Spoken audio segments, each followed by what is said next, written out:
and so full of the grace of the Lord, when he was specifically instructed not to keep it on any land on the way before he reaches Lanka, lest the Atmalingam may get installed there. And then we know this story not because we have read Puranas, but because we have seen the movie Bhukalas. Most of our knowledge comes from the movies.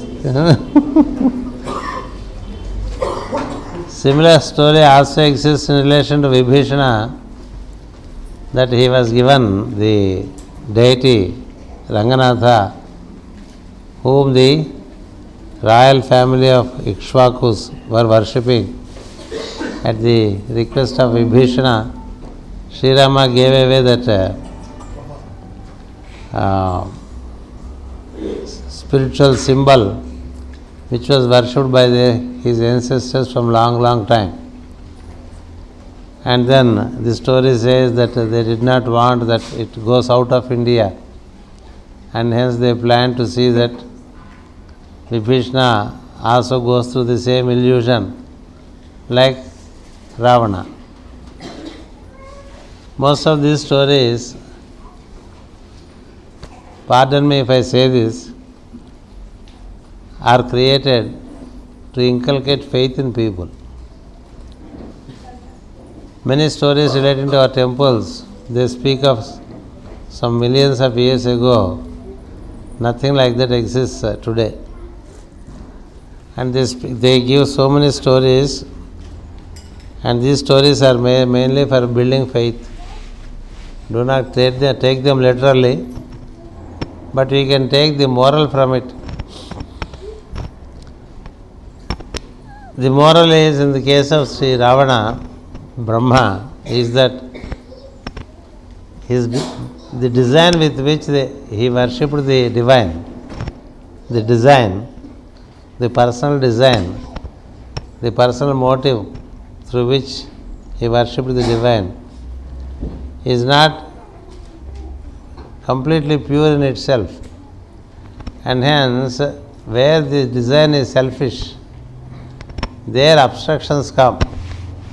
When you desire the divine for personal purposes, it suffers from limitation. This is what you have to understand from all these stories like Bhasmasura, Ravanasura, Hiranyakasipu. Hiranyakasipu also wanted that he should not die, and it was said that such a boon cannot be granted, so he can ask in another way. So he asked in every conceivable way, and then still something is found to put him off. So what is important in all these stories relating to these diabolics, the Danavas, is that they seek the divine for their personal purposes, and hence they suffer somewhere on the way the related limitation.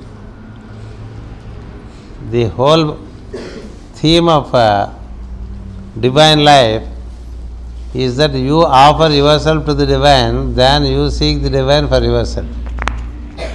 Seeking the divine for yourself is diabolic. Offering yourself to the divine is divine. You see the story of Gajasura. He also seeks Lord to be with him in his stomach.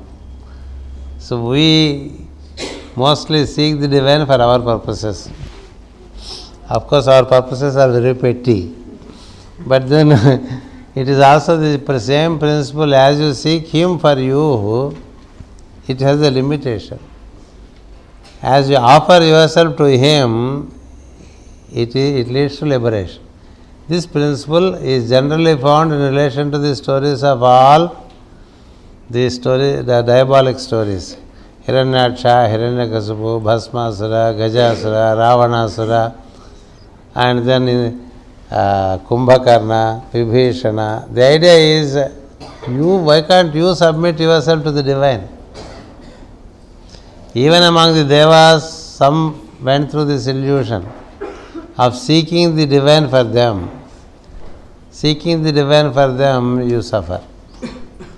offering yourself to the divine, you are liberated. This is the basic principle with which so many stories are given. If you see the stories of bhaktas, they have offered themselves to the divine, and therefore divine offered himself to them. It is mutual. They have completely surrendered to the divine, and hence the divine started functioning through them and conducting the divine plan. If someone seeks divine for himself, then it is an illusion. So such illusory desires do not get fulfilled. That is the main message behind all these stories. That way I understand the Puranas give a very noble message. And then these stories that are there, they are all faith-building stories, but the message is this as is existing in Puranas. Thank you. The difference between May call and December call energies, including astrological importance. What is general call as Master used to say? May call comes in the month of in the month of Gemini. Because it is Gemini, normally I think it is June.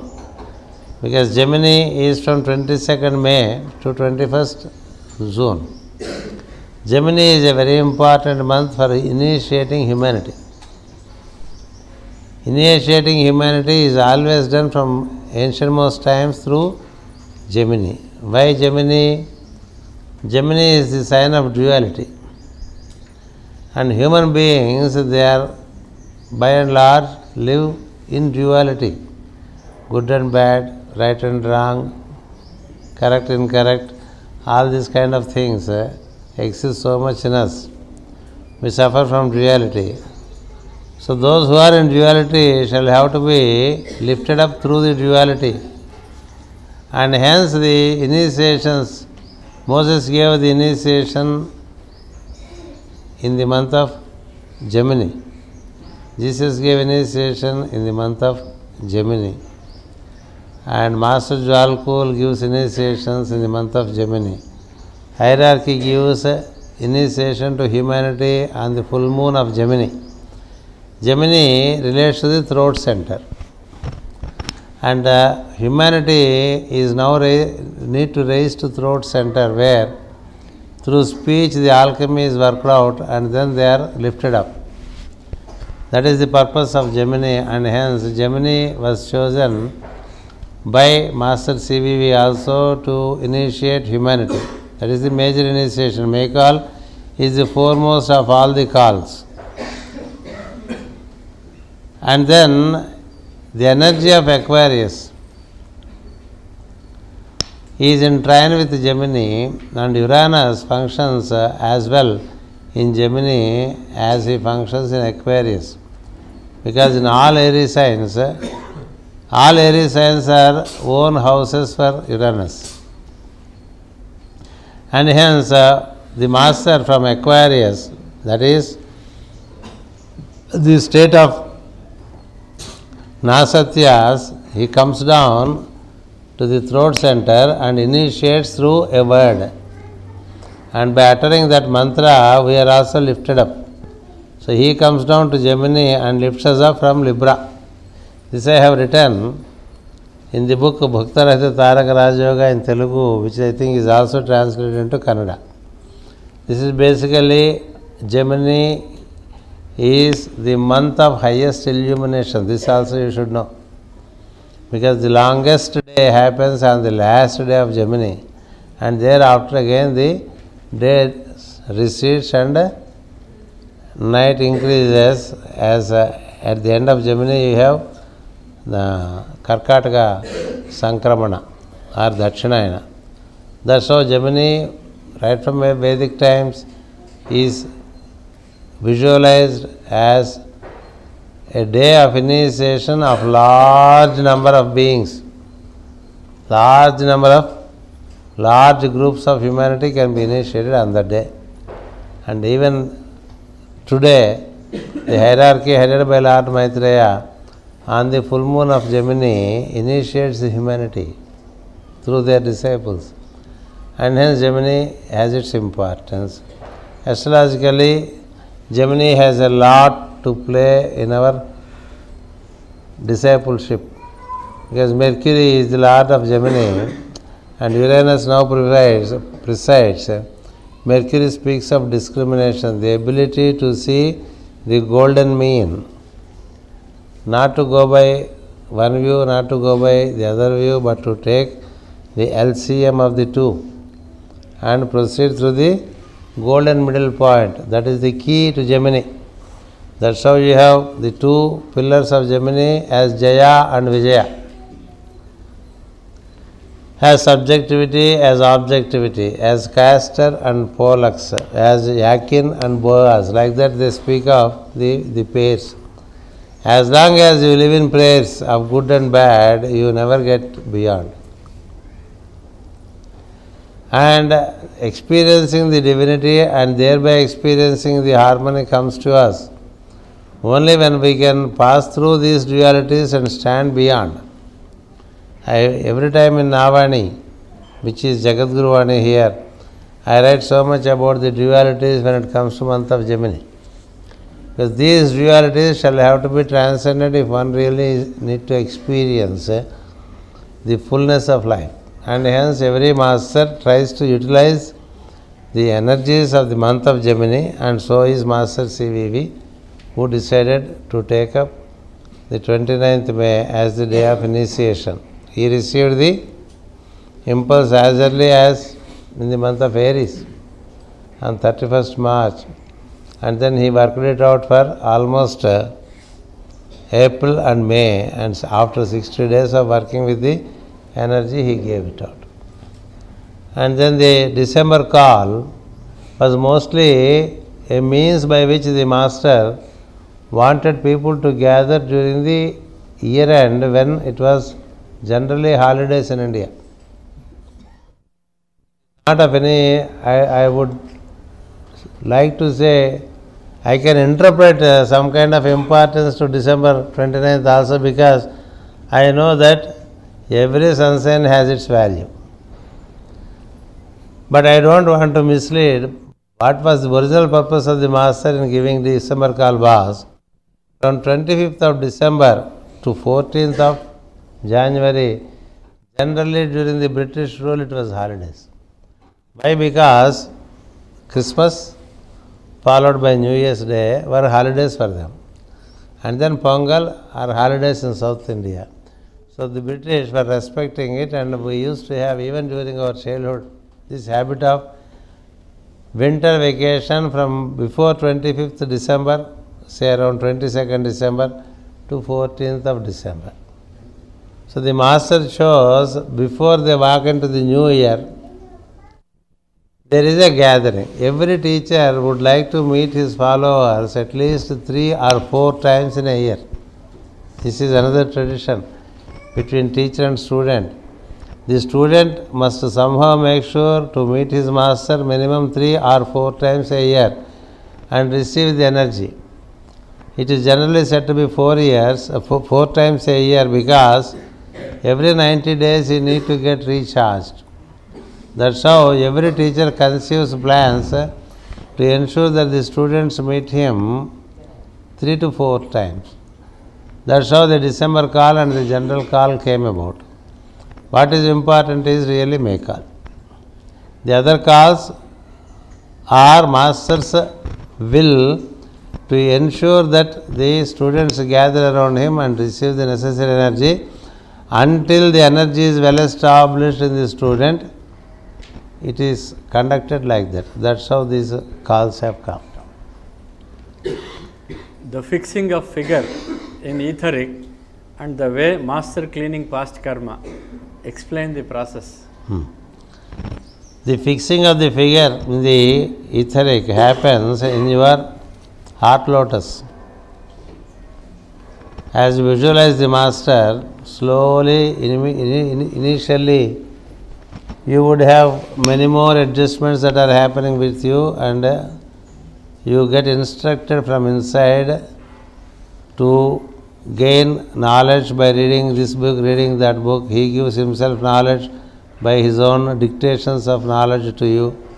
In that process, he would also instruct you to visualize your own figure in the miniature form in the heart lotus.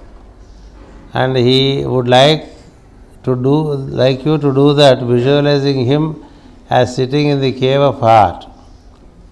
He is in the cave of heart, sitting on a pedestal, and you are sitting before him, and he would like you to visualize yourself in the form of your own thumb, miniature form, and also visualize the master.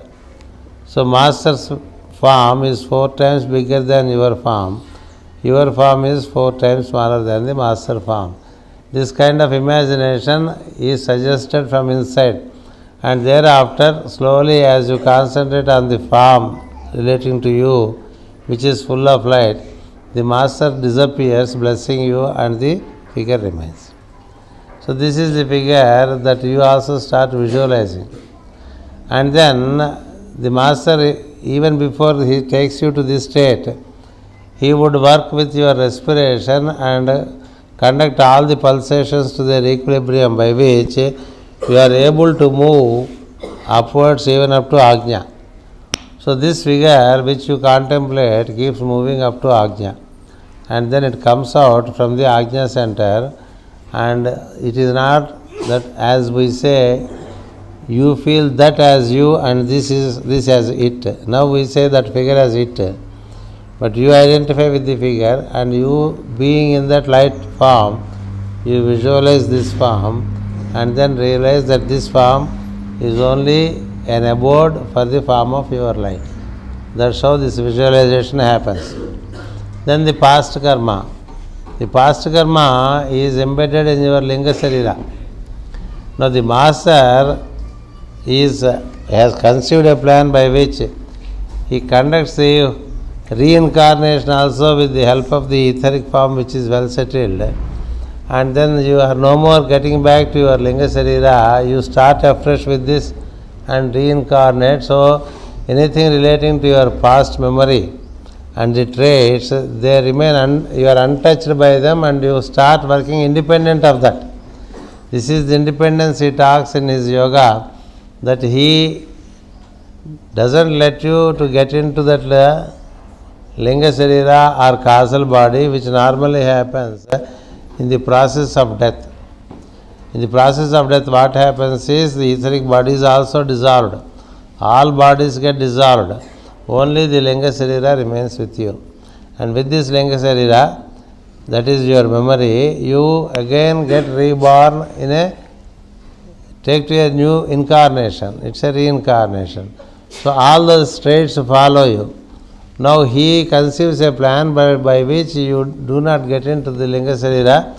You prepare another vehicle by which you pass on into the next incarnation, and hence you are delinked with your karma. And that karma, he says, he would consume, just like the Lord Shiva consuming the halahala. See, I said in the very first lecture that Master CVV relates to so much to Lord Shiva.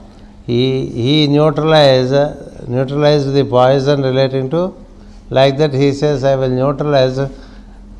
When once this is built, that is taken care of by the Master. That is how he plans neutralization of karma. That you do not get into it, and hence you do not get back with it. If you get into it, it will come back with you. If you don't get into it, it will not come to you. That is how he explained that the karma would not touch you. You would start afresh without being affected by that. But in the process, what happens is, in building up this etheric form, you would subtly experience some karma relating to it by way of dreams, by way of events happening in the near and dear, by which you would have a subtle experience of that karma, and that karma would not touch you. It is neither postponed nor it is purged. It is just neutralized by him by virtue of this new arrangement that he has made. This is how he explains the yoga. Kindly explain the seed sound CVV. There is no seed sound relating to seed. The seed has no explanation. It so happened that the master himself accomplished the whole, and then he was giving only the mantra Master Namaskaram. It is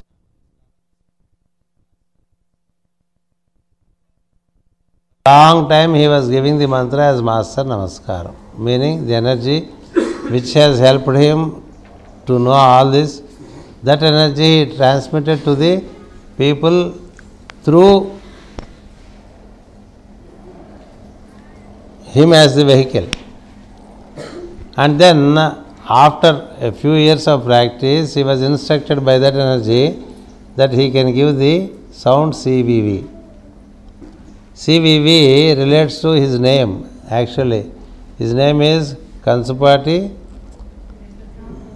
Venkatrao Venkaswamirao. So he was himself writing CV actually. Venkatrao is the name of his foster father. The foster father, that is his maternal aunt's husband, his name is Venkatrao.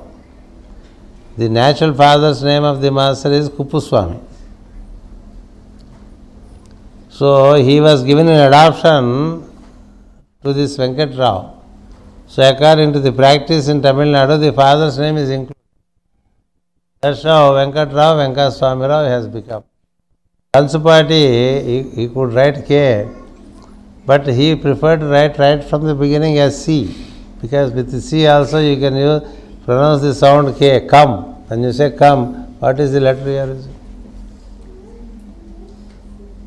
So that's how he was from the beginning using his name as CVV.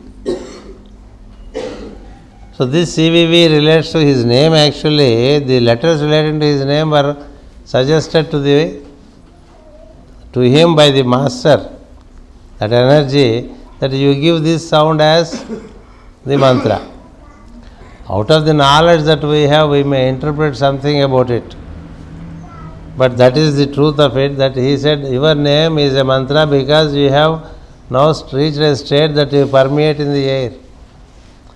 All those masters who can permeate in the air and can manifest at will are the ones whose names can be given as mantras.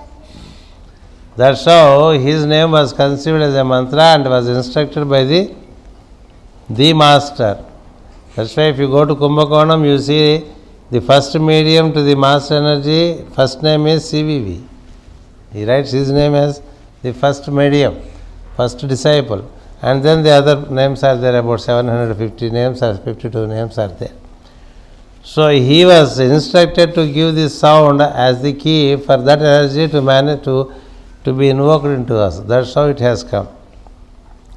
Then there are so many interpretations which are coming out of the imagination of the disciples. C means what is it? They interpret CVV as Brahma, Vishnu, Maheshwara. Virinchi, Vishnu, Shiva. This is how one interprets Shiva for C. How can for Shiva C be there? C is Shiva, V is Vishnu, V is Virinchi. Like that they say there is one version. Another version we hear is it is E in C, in V and V in V. There is Eem, which you utter forth in Sri Suktam. So it is a triple mother sound, and the master presents the entire summoned essence of the three powers together, and that's why it is CVV. So all these interpretations are there. But if we go to the original, the original is always simple in anything. Actually, truth is simple. Just like in our olden days, for English text, we used to buy a guide.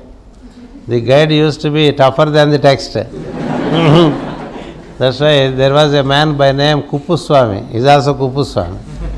So he wrote a guide to the English text, and people wanted to follow there was a practice to follow the guides to make it easy. So the guide was more difficult from the text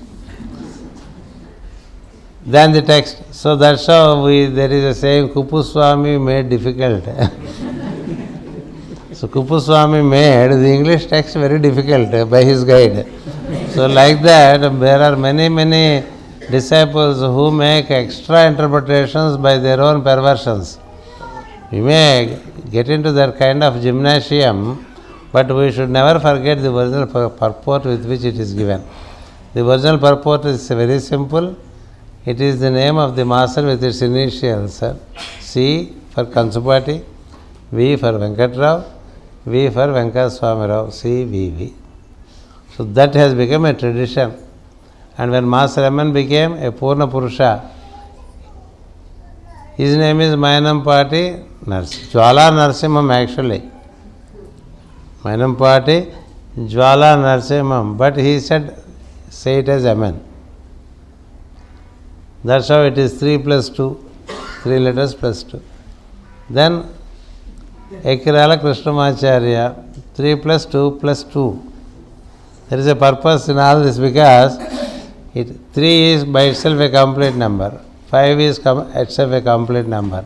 7 itself is a complete number. Now you will listen from the West, a book is coming. They are saying 7 plus 3 makes it a complete number, number 10. So they are doing already over there. So like this, there is a parampara. It keeps happening. It is all the blessing of the Master that works. But basically for CVV, it is his name taken into initial for invoking the energy of the Aquarius. That energy is called the energy of Uranus. Let it be understood in its originality. What kind of service or work is done by Hanuman at Mooladhara? What kind of service or work is done? There are 4 chief deities at Mooladhara who are grandest masters. They permeate the 4 petals of the Mooladhara. In the south it is Dattatreya, in the west it is Ganapati, in the north it is Hanuman, in the east it is Kapila.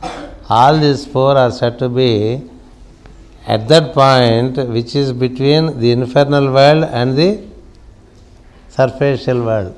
Patalas, there are lokas above Bhuloka, 7 they are, and there are 7 below. In between that there is a plane which is called the dark star. About that you will see in the occult or the spiritual psychology meditations, where the dog guards the gates. Though there are these 4 grand masters, Kapila, one of the foremost teachers, and in the east, Dattatreya in the south, because south is Sirius, and then in the west, Ganapati, in the north, Hanuman. These are the 4 who would enable that the human being does not fall below Mooladhara. There is now an arrangement by which man is not allowed to get back into animals, into plants, into stones. If you see Puranas, there are human beings who were cursed into retrogression. But there is no more such curse now, because the doors for the infernal world is closed. At best you may be on the physical plane, you do not go below. But these 4 teachers, their main work is to lift you up from Mooladhara to straightaway to Ajna. That's why Hanuman, each one of them by himself is a great teacher. Hanuman can lift you up. His work is to lift you up through air. And Ganapati, he lifts you up from the physical consciousness, Dehatma Bhava. Dattatreya, his work is to ensure that you move through the threefold energy of Ida, Pingala and Sushumna. In fact, Ida, Pingala and Sushumna energies, as they exist in you, their form is poetically put forth as Dattatreya. And Kapila is the energy that functions through entire Sushumna. All the 4 teachers function through Sushumna, and hence they are one of the most chief teachers that everyone worships at one point of the time or the other, and hence Hanuman is one of those three who help beings to come out of the body consciousness. We are stuck with body consciousness, and then the divine experience is possible only when we go beyond body consciousness. So that's where Hanuman helps. Hanuman is called Mukhya Prana, or chief life, which moves as one line from heart center upwards. It is him Madhvacharya worshipped to find the ascent. So he is the Lord of air. He conducts the air upwards and then gives you that kind of experience.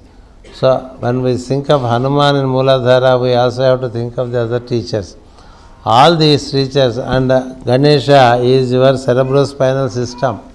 If you take the head as his head and the ears as his ears, his trunk is nothing but the Sushumna.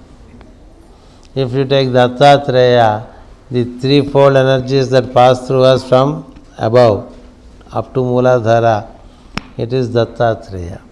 Kapila is the energy that has come down from Kapala to base center. From Kapala to base center has come. And so is Hanuman. So these are all the grand teachers that pervade the cerebrospinal column in us. And they are the ones who can initially lift us up from the body consciousness. And hence from ages, these are seen as gurus and are worshipped by people. That's how it is. Master, please tell me how visualization is different from dreaming. In visualization, you are in control of things. In dream, there is no control, it happens. Visualization can be compared with a motor car with a steering. Dream can be compared with a motor car without steering. If there is no steering to the motor car, you press the accelerator, you don't know which way it goes. So in the dream, you are not the master of the situation. You cannot direct the dream. But in visualization, you direct the dream. That's the difference. And hence visualization is definitely a much superior technique, and the experience is more real and more out of illusion than a dream. That's how you have to understand. Does sadhaka need a living master to pursue his sadhana and reach the goal? Yes. That's it. It is said so by Lord Krishna in the 18th chapter of Bhagavad Gita. It is also said by Master Maurya in his writings that a teacher on the physical plane is essential to find the real path and to sensibly progress on the real path, and the whole humanity should remain grateful to Indian tradition for having retained this teacher-student relationship. Nicola Roerich also speaks of it, that you need a teacher on the physical plane to ensure that really you ascend on the path of divinity. Dear Master, we need 3 fires to obtain this body and essence of 47 fires to become perfect. Madam Blavatsky said, please explain this. Please read the book Agni. It is given in it. How to experience... It is a small book, but it contains a lot of information about Agni, the cosmic fire, in its threefold form. There I explain about 47 fires also. 49 fires I explain. Experience universal consciousness all the time. Is dream body also a gross body? Then is it true we get out of the body at... 3 questions in 1 question. Yes. It is true that you don't remain in your body in sleep. This is for sure. You may not know, or you may know by way of a dream. When you get, every day you are out of the body. Every day. Because by that the body receives better rest. The one who is a nuisance is out, so the body can take rest. It is nature's arrangement that you move out by your etheric body every night. Where you move out, only God knows. And sometimes you know through your dreams. But there is a way to submit yourself before sleep, seeking your master. Instead of going anywhere and everywhere, please lead me into your ashram and give me the necessary training, necessary instructions, necessary energy. This kind of prayer is there. So dream is the etheric state, and ether is also physical. It is subtle physical. So what are the questions? You come from bottom to up. We get out of our body at night time in our etheric form. Yes. Is dream body is also a gross body? Yes, gross in the sense physical. Up to Akasha, these are 5 elements put together is seen as physical. How to experience universal consciousness all the time? Oh. You have to recollect the universal consciousness all the time. This is the initiation which Narayana gave to Brahma, and then Brahma gave to all those seers. It is what is called in the Bhagavad Gita as Ananya Chintana. You need to feel that there is no other, it's only one consciousness existing as you and as all this. As long as you recollect it, so long it remains true with you. And slowly, when it becomes a habit, it establishes in you. That's how you become that sadhaka who remain in Ananya Chintana. Ananyas Chintayanto Mam Yajanaha Paryupasate. Paryupasana means it is also that.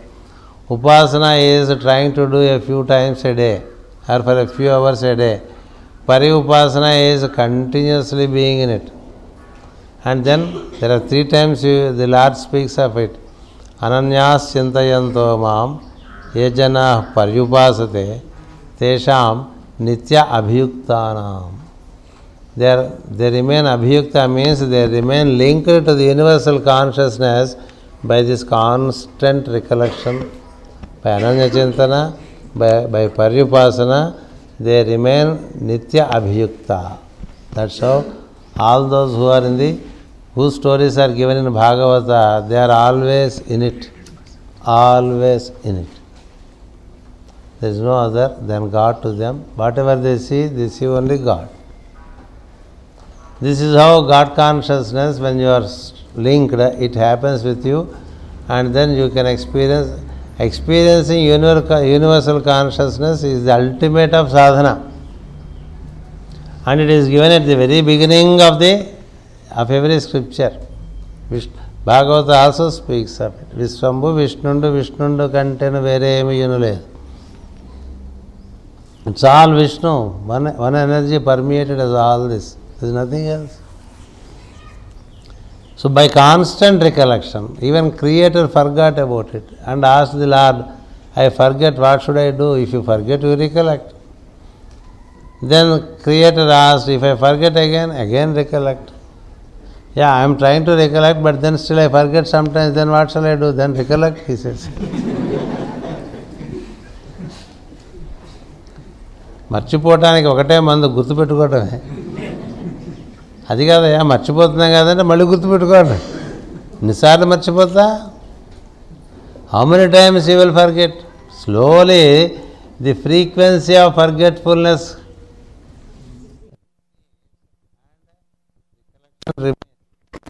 that is why it is called a technique. This technique is called smruti, recollection. Patanjali speaks among the 5 techniques of progress, one technique is smruti. For other techniques, please look to the psychology part of yoga of Patanjali given by Master Ike. Because sometimes I must drive you to books so that you also do some homework. Yesterday someone asked a question, what are the qualities that a disciple need to experience the truth?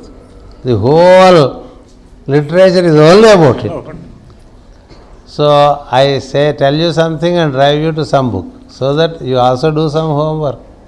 So recollection is the path for this question. The answer is constant recollection, and you fail. You are bound to fail, but yet again keep recollecting. Yet again keep recollecting. Ultimately, that recollection which made Sukha a grand Bhagavata, Prahlada, Narada, Sukha, Ambarisha, like that they give a hierarchy of disciples who never forgot. Never. Prahlada, never. Ambarisha, never. Sukha, never. Narada, never. But how did they reach that state? Narada's story is given in the very beginning. So read those stories who have practiced Ananya Chintana. Then you would also get inspired to follow the path and then work it out, if not in one life, in 10 lives. So that is the way. Master, if a disciple is in the path of Master, is his horoscope bound to change?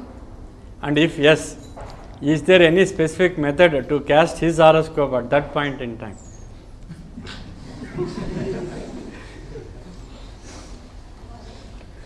It demands knowledge of astrology. I doubt if all of you have the knowledge of astrology, but nevertheless I will answer the question. Firstly, the chart indicates the scope of a person. The scope means at the time of his birth, by that time what he has already accomplished in the previous incarnations. Each one of us have accomplished certain things by the previous incarnations, and there are certain things which are to be accomplished. Until everything is accomplished, you are not perfect. So tending towards perfection is the purpose for which the nature offers us so many incarnations, to ensure that we progress. So a horoscope generally indicates what are your strengths and what are your weaknesses. What happens to a student who is linked to a master, the energy of the master is also with him. So he settles in his strengths, and then he slowly overcomes his weaknesses. And the weaknesses also get transformed as strengths. So consequently what happens, the horoscope as it originally cast does not function as such. Many things get averted as the awareness of the soul suddenly improves on the way. A person who is working out for constant improvement of himself, the planets offer different treatment. The planets are not enemies. The planets are like our fathers. They want us to grow. If we grow, they cooperate. If we don't grow, they try to remind us through one incident or the other. It's like if you do your homework, your father will not scold you. If you do your homework, he will not scold you. If you don't do, he will scold you. The mother says, Daddy will come. He will ask for the homework. What do you say? Mommy, please don't tell him. Like this way. But then slowly when you start doing the homework, father becomes a friend. Is it not? And what is expected of you, you are already into it, it doesn't touch. There is a beautiful story given about astrology which you should know. The planets are like the one at home. You have your father and your mother, and you have an assistant at home. The assistant helps the mother, the assistant helps the father, bringing vegetables from the market and doing some menial jobs. So you are a child, you are a kid in terms of consciousness. Father means the Lord, mother means the nature. The assistant obliges the father and mother, not the kid. When the father and mother go out, they tell the assistant, take care of the boy, don't let him go out of the house. But you as a child would like to go out of the house. Then you see this man as a monster coming in the way, conditioning you not to go out of the house. Isn't it? After some years, as you grow in terms of your awareness, as you grow in age, what happens?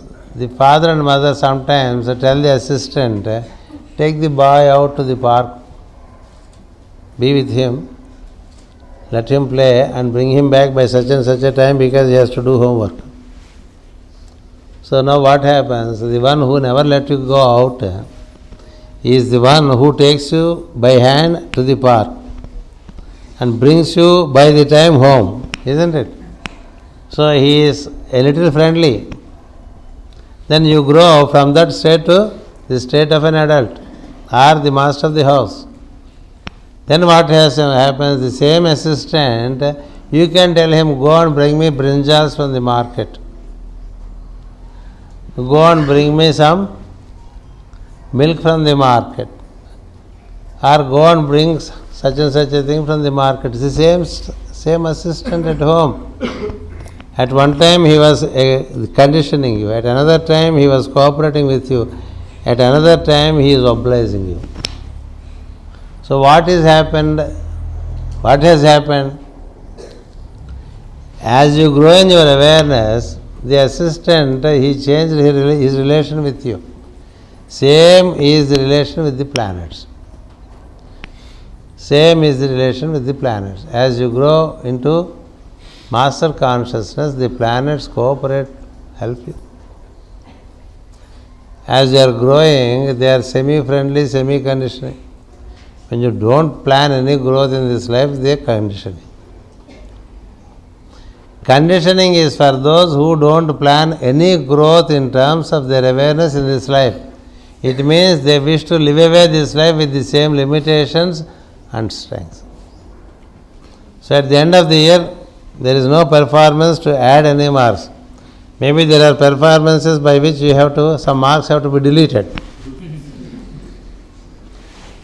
So that's how the planets work, and hence as you work with the planet, with a master sincerely, when you are associated with a master and the path sincerely, the planets have some kind of respect for you.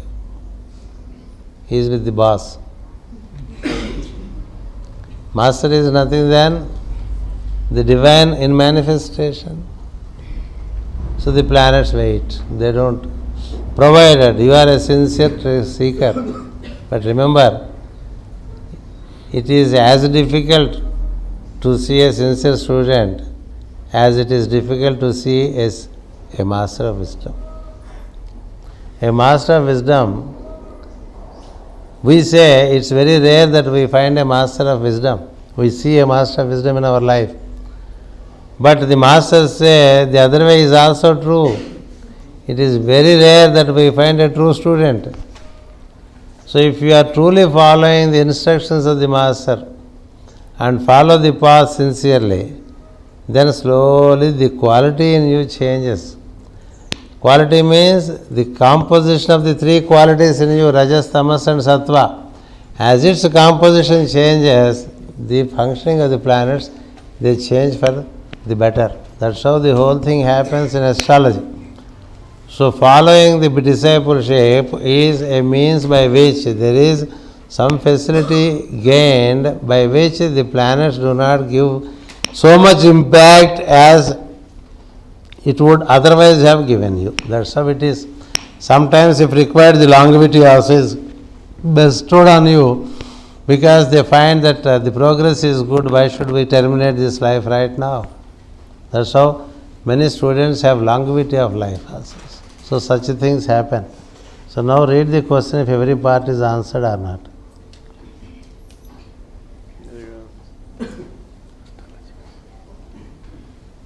और बारे से रहा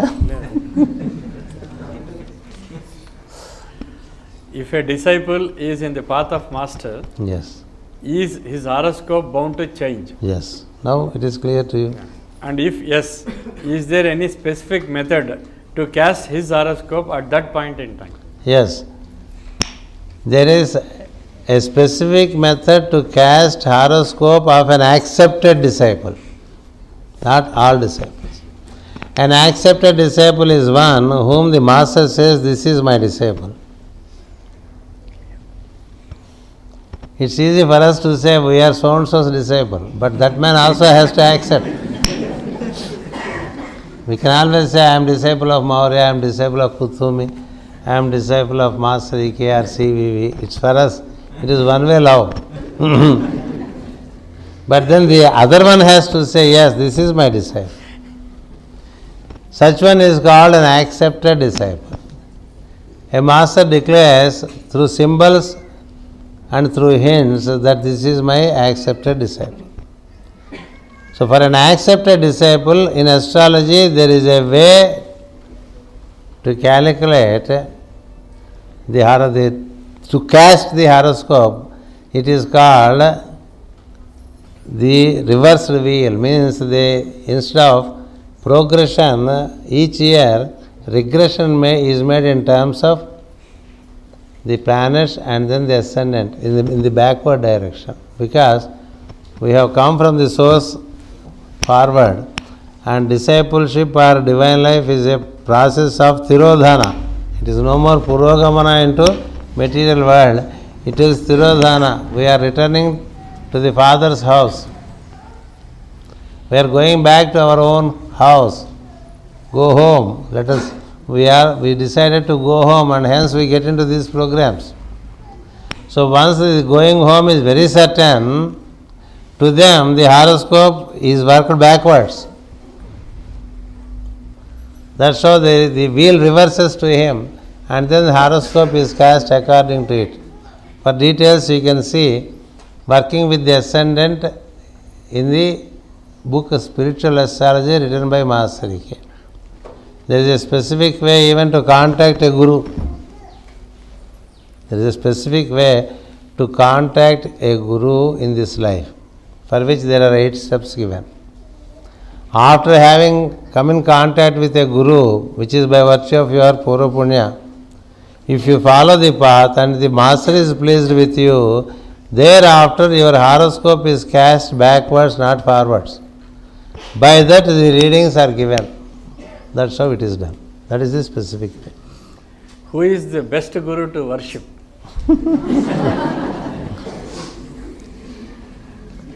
See, what is best is relative, isn't it? Which is the best vegetable? If I ask all of you, no one would say the same vegetable. Which is the best food? Which is the best color? Which is the best fruit?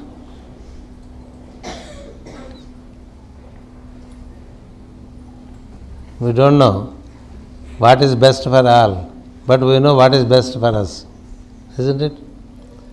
That's why sometimes to know your nature they ask you, tell me the flower that you like, tell me the color you like, tell me the fruit you like. Like this we keep asking, isn't it? Tell me the number you like. Which is the best number? It's personal, isn't it? It's personal. Why personal? All of us are not in the same state of awareness. There is difference in our states of awareness. According to our states of awareness, we have different tastes. So who is the best guru? According to your state of awareness, you need a guru to take you to further step. He is the best to you. How do you know that? Ask yourself. You ask your conscience. It is the conscience that tells you, this is the man I would like to follow. Do not follow because your neighbor is following. Most of the people follow like that only. ఆవిడ వెళ్తుంది అందుకే నేను వెళ్ళానండి అని. ఆవిడ వెళ్తుంటే ఆవిడ మొగుడు దగ్గరికి ఆవిడ వెళ్తుంది. Every master is a husband like. So you don't have to follow others guru, you have to ask yourself. నిజముగా తెలుపు మనసా, ask yourself. Ask once, ask 10 times, ask 100 times, ask 1,000 times. If always you get the same answer, then say okay. Once you decide, it's like marriage, Indian marriage.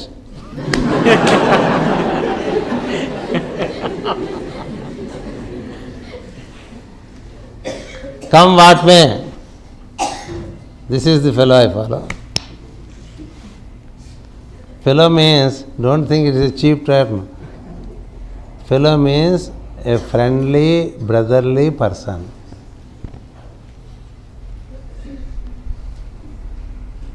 We say that fellow, this fellow, saying we use the word in the wrong context.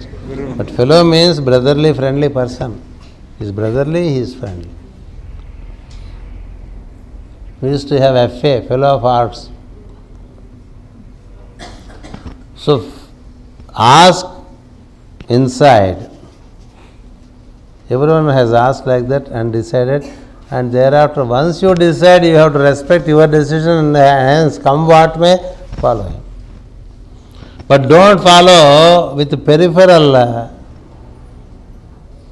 comprehension. You have to ask very deep in your own being. In life, many times we get a crisis. That's why I say you have to ask, నిజముగా తెలుపు మనసా, నిధి చాలా సుఖమా, రాముని సన్నిధి సేవ సుఖమా, నిజముగా తెలుపు మనసా అన్నాడు Tyagaraju. He said it. Why? There was a time in his life, there was a huge splendorous life just by mere asking. It's just there. He could have lived in the most splendorous way. And then his devotion to Rama, his dedication to Rama is there. After all, he can be splendorous and also worship Rama, isn't it? We don't mind doing it. In fact, we worship for splendor only. We worship God for money, for promotions, for marriage, for education. For this we do it, no? But then he wanted Rama. He wanted to experience Rama. And then he is getting this.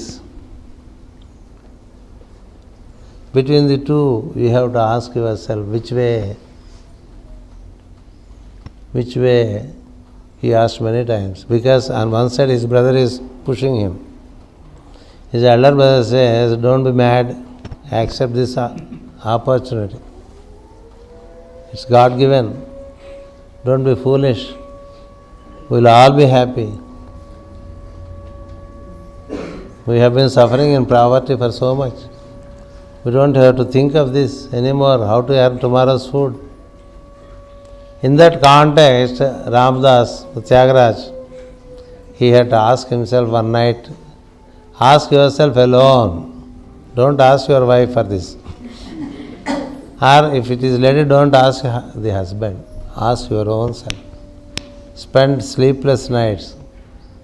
If you find someone whom you think you could follow, just don't follow. Ask, and wait. Don't be in a hurry. In spite of your repeated asking, in spite of your repeated waiting, if you keep getting the same thing, yes. That's how in Sundarakanda, the mother Sita as disciple tests the teacher Hanuman. Please remember, the teacher also tests equally before he really accepts a disciple. There may be so many claiming to be disciples, but the teacher will not accept everyone as a disciple, because once he accepts, his karma is the teacher's karma. If the student is totally dedicated, the teacher does not mind taking up his karma. So it is both ways. So who is the best guru is a question that you have to ask your own conscience. ఆత్మ ప్రబోధం అని మనకి ఇందిరాగాంధీ గారు చెప్పారు ఆ పని. When you are in crossroads, the best thing is to ask your being. If you are in crossroads about many worldly decisions, you may ask others. But when it comes to your guru, you have to ask yourself, is this the man whom I would like to follow?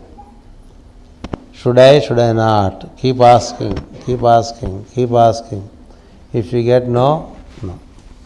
If you get yes, yes. That's the best guru for you. Because there is no generally best guru. It's not like that. Because there is no generally best flower, generally best fruit, generally best vegetable. Even with the same vegetable, we make different preparations. So which preparation is the best? It's individual taste. So is also the relation with a guru is very personal. And hence it has to be by constant inner introspection and inner questioning, it has to be decided. Once in the conscience it is very clear, you are fortunate. You are fortunate. Because with a clear conscience, when you have accepted someone as your teacher, it makes easy for you because it's your belief. The one who doesn't have enough belief in him cannot have belief in the teacher. ఆత్మవిశ్వాసమే గురువు యందు విశ్వాసంగా కూడా భాషిస్తుంది. If there is no belief in yourself, you cannot really be a believer of anything. So such is the answer to this. Consult yourself, your being, and then decide. Once decided, don't change. Because quitters never win. Quitters never win. Winners never quit. This is a saying in English. Winners don't quit. Come what may, I am here. Stay put. I continue. I pursue until I find the light. Winners do not quit. Quitters do not win. Because they keep tasting like monkeys. Sometimes with this master, sometimes with the other master, sometimes with some other master. It is like a monkey, it eats a bit of a fruit here, jumps into other tree, and it only spoils every fruit, but never eats any fruit. That's monkey attitude. So that is the mind, but conscience is not. Conscience is the basis for the mind. So you have to ask deep down into yourself and then follow. That's all. That's the best guru for you. ఎవనిచే జనించు జగమెగుడి లోపల నుండి లీనమై అనే ప్రార్థనలో ఎవరిని గురించి ప్రార్థన? అంతర్యామిని గురించి ప్రార్థన. కృష్ణుని గురించా లేక ఏదైనా పరాశక్తి గురించా వివరించి? అంతర్యామి, the all permeating God, the one that dwells in all. He is the one who is worshipped. Give whatever name you wish to give. He is called Vasudeva in one system, he is called Ishvara in another system. Ishvara Sarvabhutanam Hruddese Arjuna Tishtati. That is how in Bhagavad Gita there is one sloka. Another sloka, Vasudeva Miti Sarvam. Meaning what? The dweller of all beings, the indweller of all beings, the one who permeates into every form is the one who is called Sarvantaryami. It is him whom Gajendra prays, because he wants the God immanent. Through whichever source it comes, let it come and save me. I don't care who it is. That's how he prays. In Purana Purushudu, Master E.K. explains, Vyasa was born on full moon of Vaishaka, but we celebrate Vyasa Purnima on full moon of Ashada. Please explain. There is nothing to explain. It is the decision at the twilight hours of Kali and Dwapara. Dwapara was concluding, Kali age was coming, and certain great beings have taken to certain responsibilities They have taken to certain responsibilities. They distributed certain responsibilities amidst them. In that process, for the full moon of Aries, Lord Master Maurya has taken the responsibility to distribute the energies. For the full moon of Taurus, Lord Buddha has taken the responsibility. For full moon of Gemini, it was Lord Maitreya, but now it is Master Jwalkul. And for full moon of Cancer, it was decided 5000 years ago that Veda Vyasa shall preside over the energies. Like that, every month there is a master who permeates the energies relating to that month and then uplifts the beings who are orienting for upliftment. So in that context, Veda Vyasa, collectively it was decided that he would preside over the full moon of Cancer, and thereafter he is worshipped as the master of the Ashada Purnima or Guru Purnima. Last. We say Lord Sri Krishna is world teacher. Before that incarnation, who was the world teacher? Just before the advent of Lord Krishna, the world teacher was Parasara. Parasara, the father of Vedavyasa, and also the teacher of Lord Maitreya. He was the world teacher, and it is he who prepared the way for Lord to come in. Along with his disciples, he worked to create a special body which is a super mundane body, because the 5 elements of this earth were not pure enough to contain the energy of the Lord. So through Vedic chanting and through personal sacrifice called Purushamedha or Naramedha, he sacrificed himself to create a body for the Lord, and into that Aprakruta Sarira the Lord descends, and through this Aprakruta Sarira he imposes himself on the Prakruta Sarira of the baby that has grown in the womb of Devaki. That's how Krishna has a Prakruta Sarira, Aprakruta Sarira. And all the miracles and all the big jobs that he did as a child, they were all done with the help of the Aprakruta Sarira, not Prakruta. And this Aprakruta Sarira was conceived by the advice of the Divine Mother and Narada and Parasara. These three form a triangle. The Divine Mother, Shailaputri, and then Narada, the celestial seer, Devarshi, and then Parasara, the world teacher. These three form a triangle and conceive a Vedic ritual to prepare the Aprakruta Sarira. In preparing that Sarira, Parasara sacrifices himself. And he was the world teacher before the advent of Lord Krishna. Kalev? No, Master. Time aయింది. పర్లేదు 11 వరకు పోదాం. Is Kali a hindrance to evolution? Kali or Kalki? Kali. Because now we have a Kalki also. Kali is not hindrance to evolution. On the contrary, it's easy to evolve in Kali age. Because in difficult times, see, if in the examination, if you get a very difficult paper, the evaluation is easy, isn't it? So in the Kali age, it's very difficult to live a divine life. It's very difficult. So even if you live a little of divinity, you are granted quite a bit of progress. And hence Kali is to be seen more as an opportunity than as a hindrance. So don't take Kali as hindrance. He is working out the quality of this time, that's all. He is not our enemy. Kali is not our enemy. Dwapara is not our enemy. All these 4 yugas, they have their nature. Kali is like midnight hour. Midnight hour has to be dark. But if you carry a torch, darkness doesn't affect you, isn't it? So, in this age, what little you have done, you gain much more. That's how the practices are made simpler, are the simplest in Kali Yuga. And in other yugas, they are the most austere practices, also doesn't get you any. If the paper is easy, Evaluation is tough. If paper is tough, evaluation is easy. Same principle applies with Kali.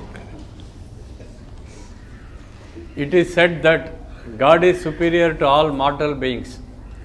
I am finding it a little difficult to worship the mortal Guru, though it is true that there exists Brahma inside every being. I feel I can relate to my Vishnu better. Please guide me. Go ahead. That's what I was saying. Follow your conscience. Follow your conscience until you find a better comprehension. But surely somewhere, if not in this incarnation, in future incarnations, you will meet a Guru, this I can tell you. But for the moment, follow your conscience. That is the safest route and best recommended route. What is the real purpose of life? Why all this?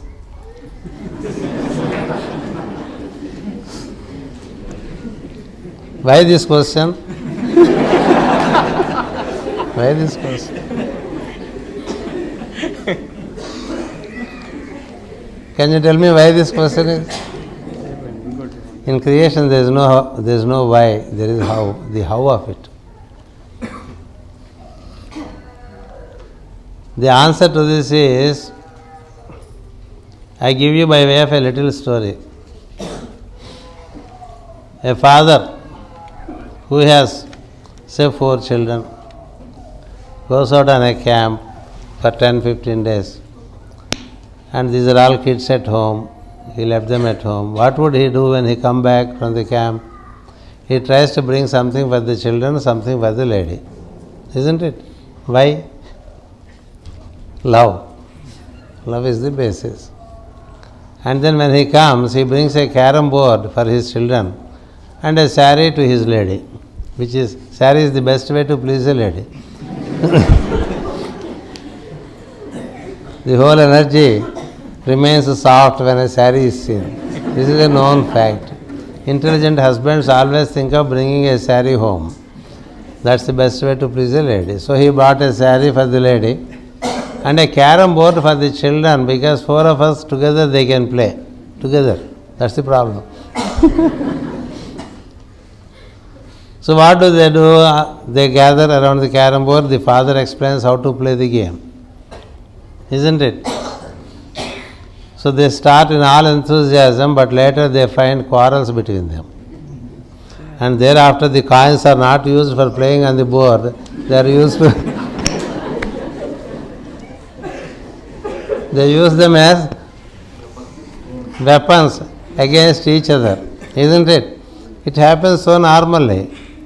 And then always there is a quarrel at home with this carom board. So the mother asks one day, the lady asks, why at all did you bring this carom board?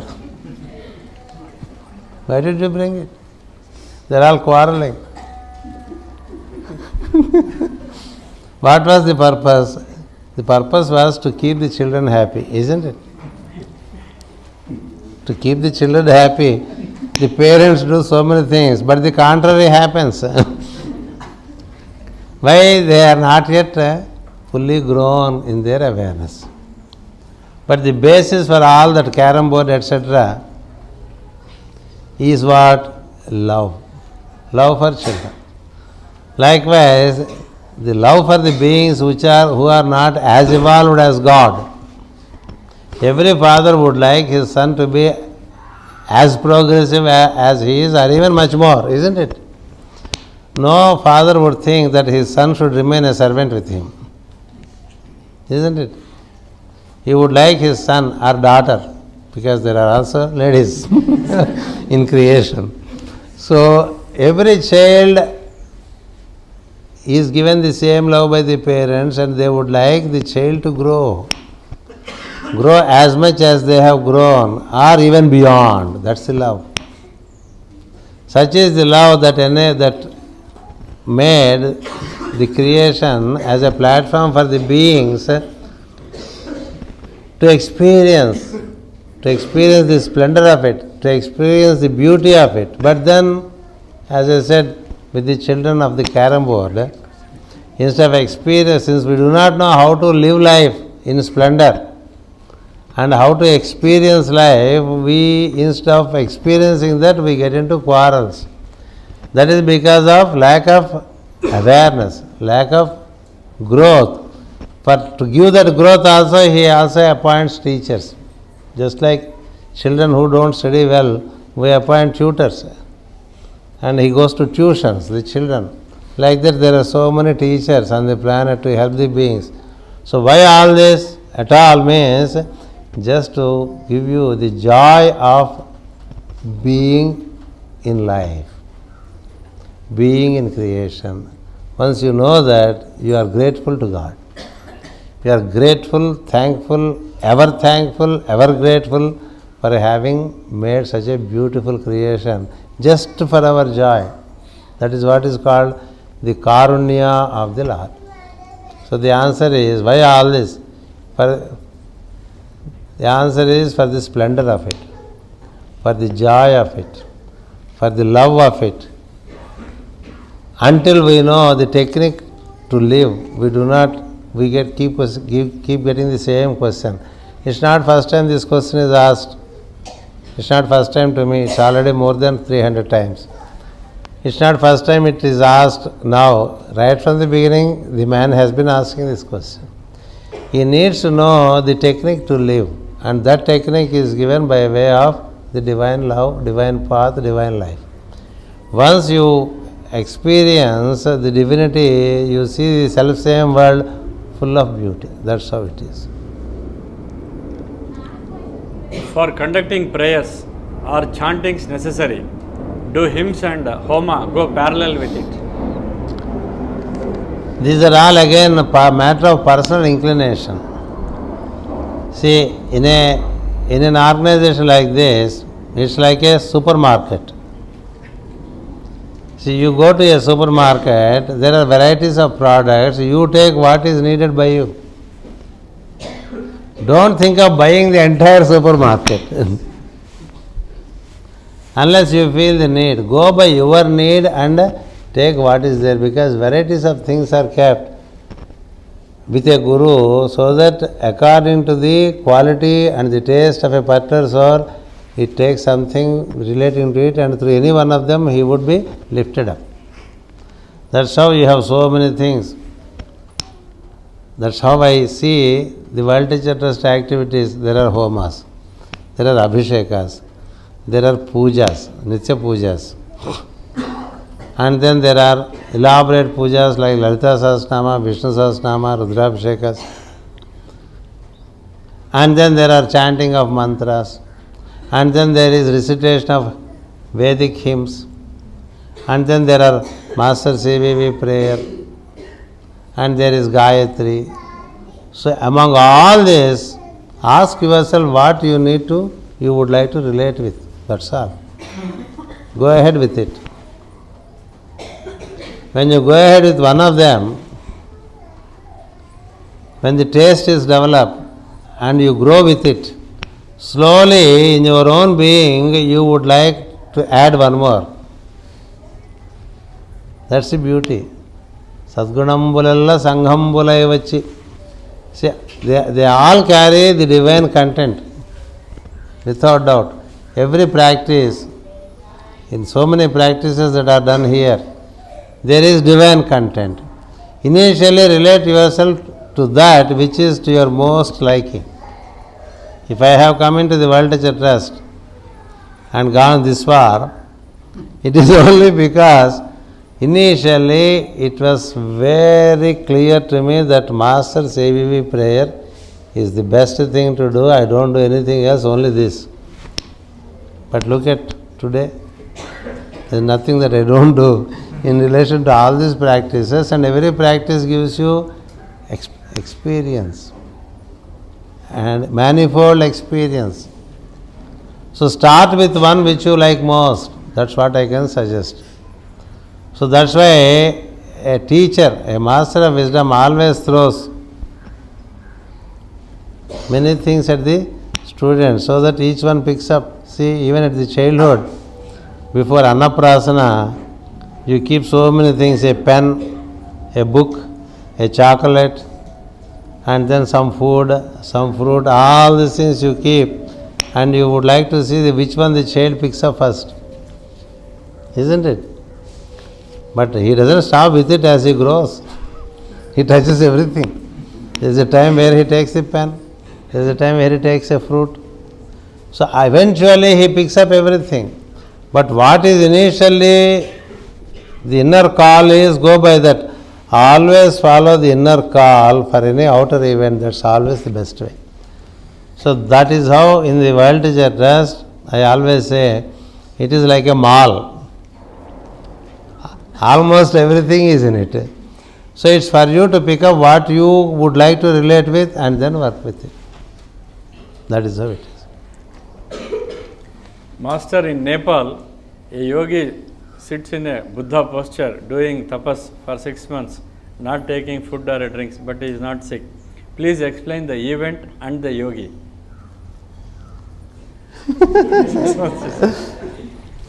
I can explain the process. In advanced states of tapas, when man goes beyond his throat center, there is a center called the center of larynx, which is at the junction between the two palates. And then there is what we call the mountain tongue, Kondanalka. No, I am only literally translating from Telugu for the fun of it. When you go beyond that in your awareness, normally our awareness is here. For an average man, mundane man, the awareness is in the stomach, is in the solar plexus or even below. But as you grow with your meditational technique and improve your awareness, the awareness always moves up and up and up.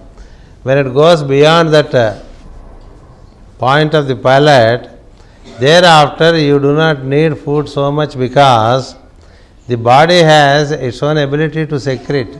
Secretions happen from that Kondanalaka. What is Kondanalaka in Kannada? Kirunalika. Kiru. Chiru. Ki. Ki. Kirunalika. It secretes. When it secretes, just a drop is enough for a few months. Just a drop is enough for a few months to nourish the body, and hence the process continues. There are some who would like, it's also a path, tapas is a path, but not all are in it according to the soul quality. He must have decided to be in tapas for long years.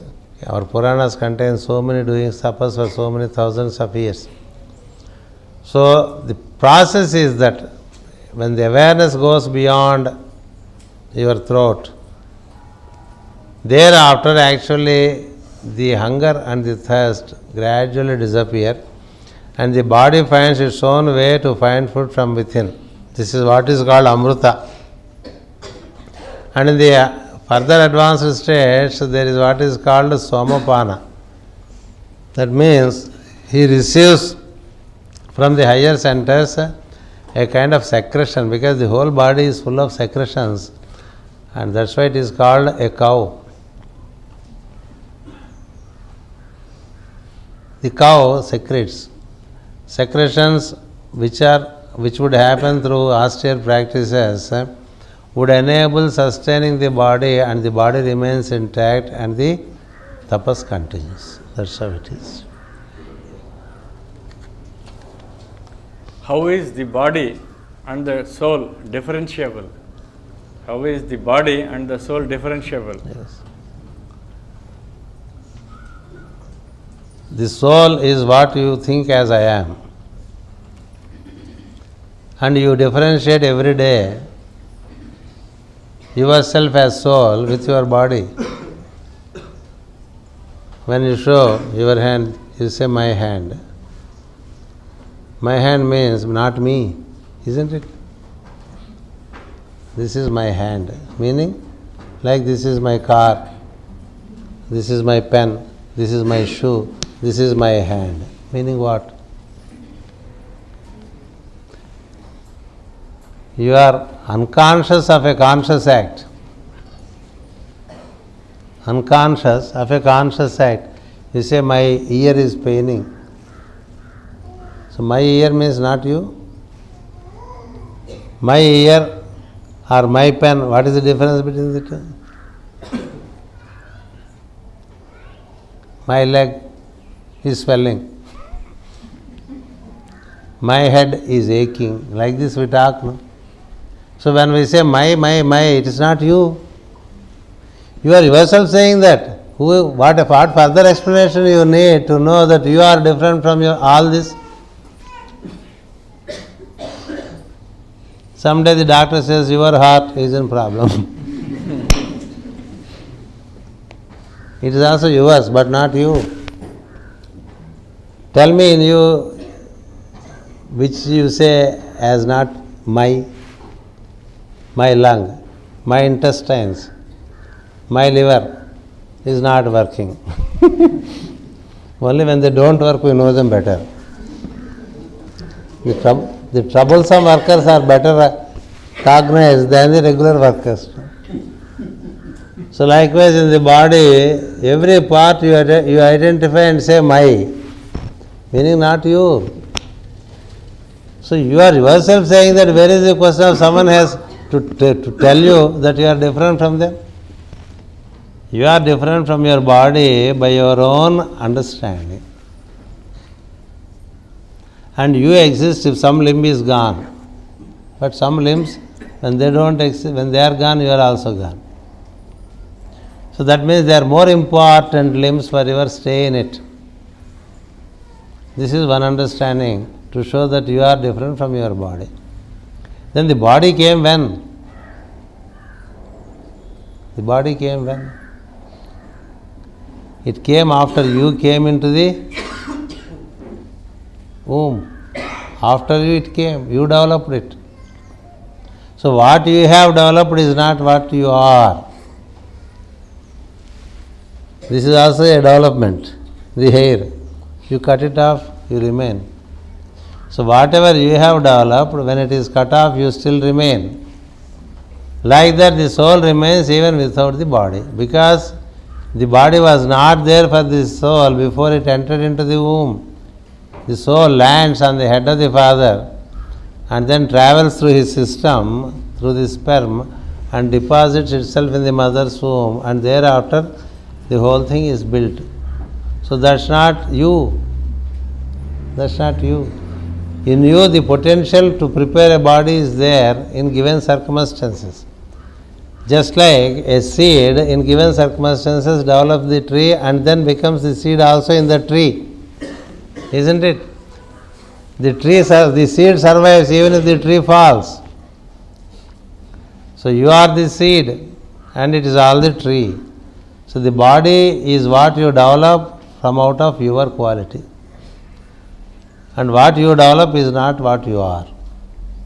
This is a kind of explanation from the standpoint of common sense.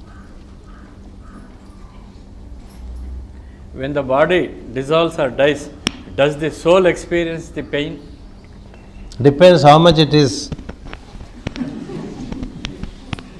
మమేకమై ఉందనుకోండి, బాగా జగట పెంచేసుకుని అదే నేను అనుకుంటూ ఉంటే బాగా నొప్పిగా ఉంటుంది కదా. You see the peanut which is not yet fully grown, fully ripe and fully dried up, it is attached to the skin. You see the coconut, it is attached to the shell, isn't it? So much attached to the shell. If you want to eat coconut after going to the temple, you have to use some kind of a knife to remove it, to de-link it with the shell. But then, if the coconut remains through time when it ripens inside, it de-links with the shell. కొబ్బరి కురుడి చూడండి వాళ్ళు వేసి అందరూ తీసుకొచ్చి. The dry coconut is de-linked with the shell, isn't it? You see mango, in that tanka, there is a GD. It de-links. See, through maturity there is de-linking. That is exactly what we are trying to work out through bhakti, jnana, vairagya, yogas. With all these four, we are learning to de-link with the body. So when you are de-linked, it is like leaving your clothes. There is no pain. But if you are not de-linked, it is like the copra of the coconut being separated from the shell. Painful, very painful. It is so painful that we are afraid and we become unconscious, luckily. That is my nature's arrangement. She gives anesthesia to us and then takes us out. And when after we come out, we see it's over there and they are all weeping around it. Then in the beginning you don't understand what is it that they are doing. You are there, you are here. But then you understand for a moment that you are dead. Oh, then comes the fear. But by the time you get into fear, there are some helpers who would take you away from there. So the process is painful if you haven't worked out. The process is painless when you have worked out. That is what we say, Urvarukamiva bandhanan mrityor mukshiya mamrutat. Just like a ripened fruit falls from the tree. When it is not ripe, you have to pull it. And then there is pain on both sides. So pain exists when there is attachment. Pain does not exist when there is detachment from the body. So that detachment is what is practiced through all these steps. That's how it is. అంతేనా? ఉన్నాయి మరి 11. 11 అయింది. So let us not detach but disperse to regather again. And thank you one and all. It's so interesting to have a question answer session. It is a dialogue but not a monologue. That's why in the beginning I used to encourage lot of Istagosti. But after some time you start bombarding with teaching, but thereafter sometimes you need to seek, by this certain fundamental doubts get cleared. Because people keep on reading so many things and practicing so many things, and many fundamental things are not answered in them. So it's a good way to have a question answer session by which the fundamental things are cleared for you and for me. Thank you once again. Namaskar.